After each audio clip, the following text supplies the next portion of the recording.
Hey everybody, welcome back to another edition of What You're Reading. People ask me all the time, what are you reading? When you're not writing, what are you reading? And for pleasure, for research, for distraction, whatever. This week we have kind of a mixed bag. First up, The Godless Breed by Gordon D. Sheriffs. I read this in the original gold medal paperback because I'm a freak. I like reading these things, reading these books in the way they were first presented. Call me nostalgic, whatever. I believe these are reprinted in more current editions that you can find cheaper on Amazon. I don't know about you, but I keep a book in the car. This was my car book for a couple of weeks. Whenever I had to go to an appointment or had some spare time, or maybe sit out in front of the Wawa and have a few sips of coffee and read a few chapters. But this was my car book for a while, and I finished it. And it's an excellent. Gordon D. Sheriffs wrote with tremendous authority. Generally, his stories are set in the American Southwest. This one takes place in northern Mexico. It features Lee Hunter, a gunslinger and adventurer and treasure hunter, who runs into trouble with the law south of the border and is offered the choice of either hanging or helping the local padres find a missing statue of the Virgin Mary. This has been missing for a long time. It was stolen by a Yaqui Indian cult and hidden somewhere in a village or somewhere in some sanctuary far to the south in central Mexico.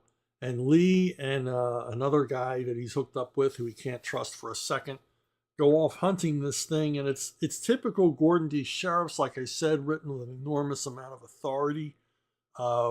As Lee and Jack Priest, his reluctant partner or unwanted partner, head down into a territory that's dangerous because there's bandits, there's rurales, there's Apaches, there's Yaqui Indians. I mean, everywhere you turn, there's danger. And they're up against a clan of Mexican landowners who run this cult and are protecting this statue of the Virgin Mary. And Lee has to not only fight his way to this sanctuary, but he has to find it. The statue is cleverly hidden within a Mexican village largely populated by killers. So it's typical Gordon D. Sheriffs, rising stakes, terrific dialogue, terrific language, fast-paced action. Check it out. If you like a briskly written Western action story with a feel of authenticity, you can't do better than Gordon D. Sheriffs. Okay, another thing, I had the complete Peanuts collection from Fantagraphics, the black and white one and everything else, but I decided to splurge and buy a few volumes of the larger editions that reprint the Sunday strips. And I'm glad I did. And I started with this one. It's volume 3. It covers 1961 to 1965. And this is the period where, as a kid, I discovered Peanuts. I discovered it in a newspaper, and then also in the Signet paperbacks, which were everywhere. Everywhere you went, there were Peanuts paperbacks, and I had stacks of them, and I would read them and reread them and reread them. I just was a huge fan of this strip, still am. I think it's absolutely brilliant. It's one of the greatest American comic strips of all time. Unique in the fact that the creator, Charles Schulz, worked on every single strip over almost 18,000 daily and Sunday strips over a 50-year period. Never had a co-writer, never had an art assistant, did every strip by hand himself, even though he became, a billionaire off of this franchise and one of the highest paid entertainers of all time. What we see here is the strip evolving and changing, and even more reflecting Schultz's personality. Peanuts was a very, very personal statement. Even though it was about little kids, They and even though it so wonderfully presents the secret life of children, these kids were far more articulate and well spoken than any kids you would ever want to meet. Uh, I, I learned a lot from the strip about how to talk and how to articulate, and not to be afraid to be a little bit, elevated in my vocabulary. And but the strip is, in a lot of cases, therapy for Schulz. He's working through. He had a lot of tragedy in his life, childhood, sensitive guy, later diagnosed to be manic depressive. Not the happiest life, despite his enormous success. Not the happiest life, and it seems like the only time he was happy was at the drawing board, and basically bearing his soul through his avatar, Charlie Brown. And as I suspect more and more as the strip went on, Linus also was a different side of Schulz. And in these Sunday strips, we begin to see Linus emerging more as a character. He's ascendant. He's taking center stage. I think half of the Sunday strips in this book feature Linus quite prominently. And this is in the part of the run of Peanuts where Linus gets lazy eye. I remember that vividly when I was a kid, and has to wear glasses. And we see more and more of his interactions with his sister, who also is ascendant in these years, who takes up, she's either interacting with Linus or she's interacting with Charlie Brown for probably the bulk of the strips in this book. And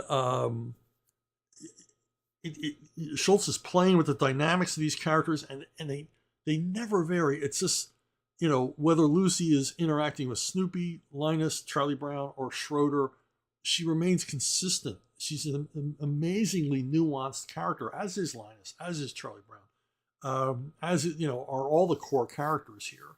And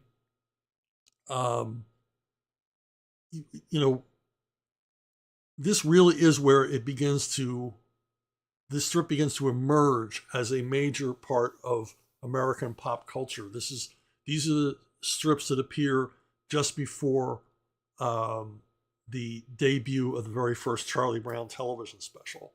And a lot of the material in these strips appears in that first special, Charlie Brown's Christmas, including, the famous sequence where Linus has to recite a verse from the Bible as part of a school presentation, and things like that. The first appearances of Lucy with her psychiatric booth, and things like that. Also, these are the years in which Snoopy takes on the persona of the World War I flying ace, which really it's like a chicken or the egg thing. I don't know what.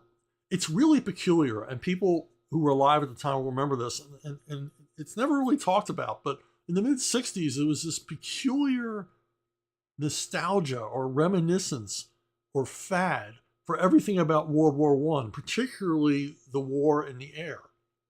And I don't know if Snoopy set this off or the film The Blue Max set this off, which was a huge hit.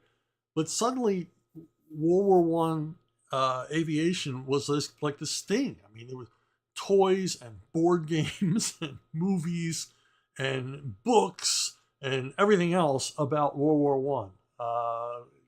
Kind of crazy. But anyway, I mean, it just shows or is an example of the impact that, this simple little comic strip about children, Peanuts, had on pop culture. That, Snoopy became a phenomenon. He was everywhere. And this would lead to the years like in the late 60s, where there was a period where Schulz was responsible for the number one special on television, number one show on television, the number one book on the New York Times bestseller list, the number one Broadway play, and even a top charting album of songs based on Snoopy and the Red Baron. So, I mean, he became, in later years, all the way into the 80s, when they would list the wealthiest entertainers in entertainment, Charles Schulz always ranked like 2 or 3. I mean, he was up there with the biggest names, the biggest moneymakers, because he had such an impact on the culture. And really, this book of Sundays 61 to 65 is this is where it starts. This is where and it's fascinating to read. And even though I've read these strips countless times, of course I haven't read them in a long time. I still laughed. I mean, still of them are very, very funny, and then others are touching, without being cloying, without being sentimental.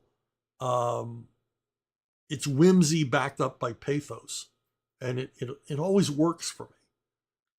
Schulz was a genius. He really was in this world he created. This world based largely on himself, on his own neuroses.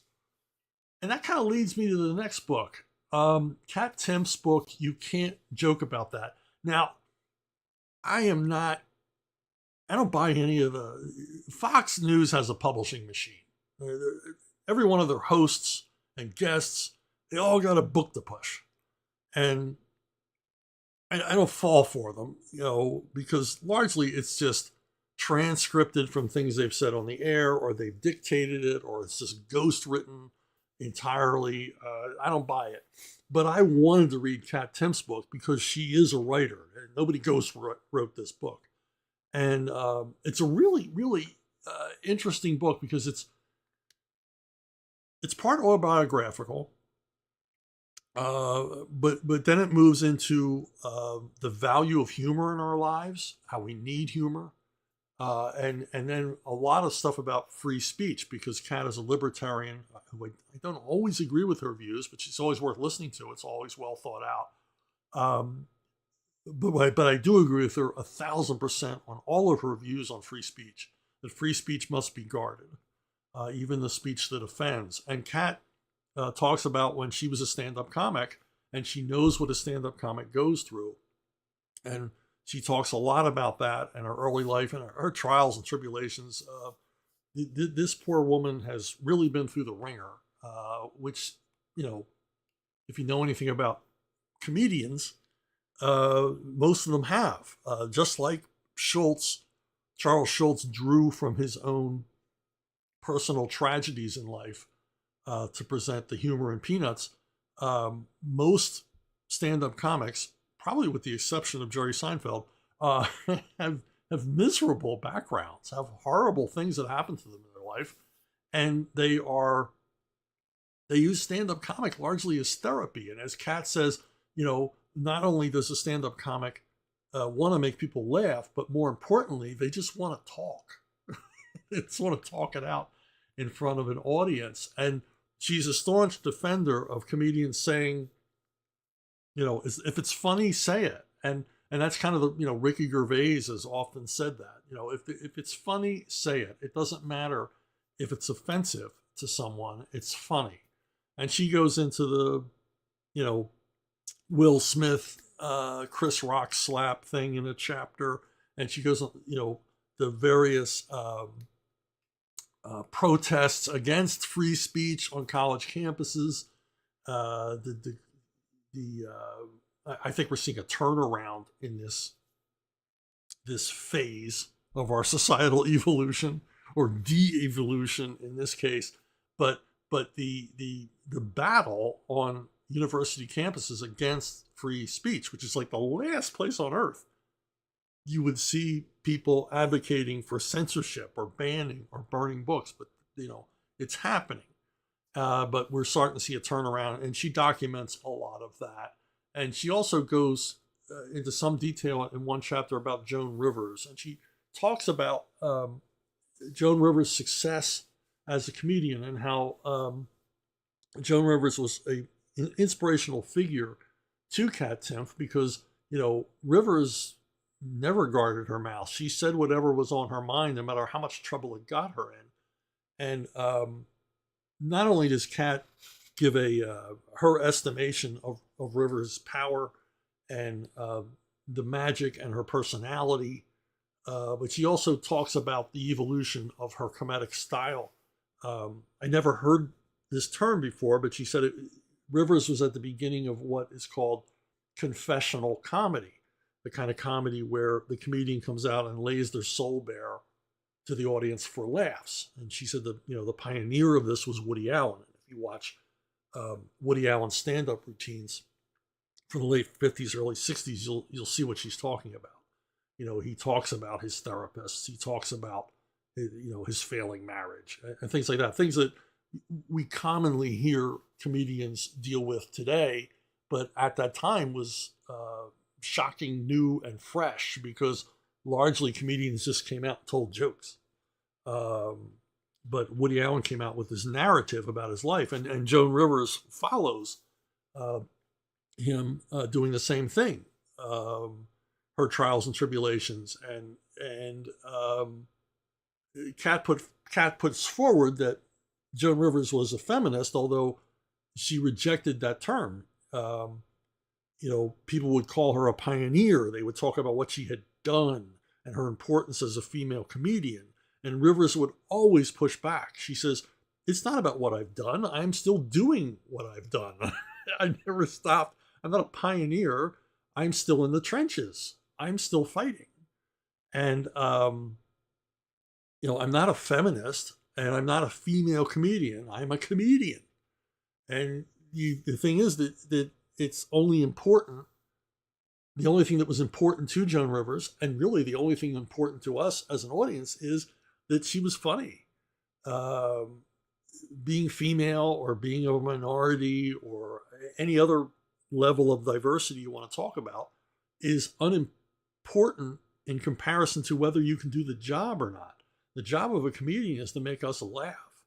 And if you can make us laugh, it's obvious from the truly diverse range of comics we have who are popular now. If you can make us laugh, you will be successful. And we really don't care. It's like I say about movies and comics. If your main hero is a badass and we can project ourselves on him as a hero, then who cares what, gender, race, creed, color they are? I mean, I don't care. You don't care.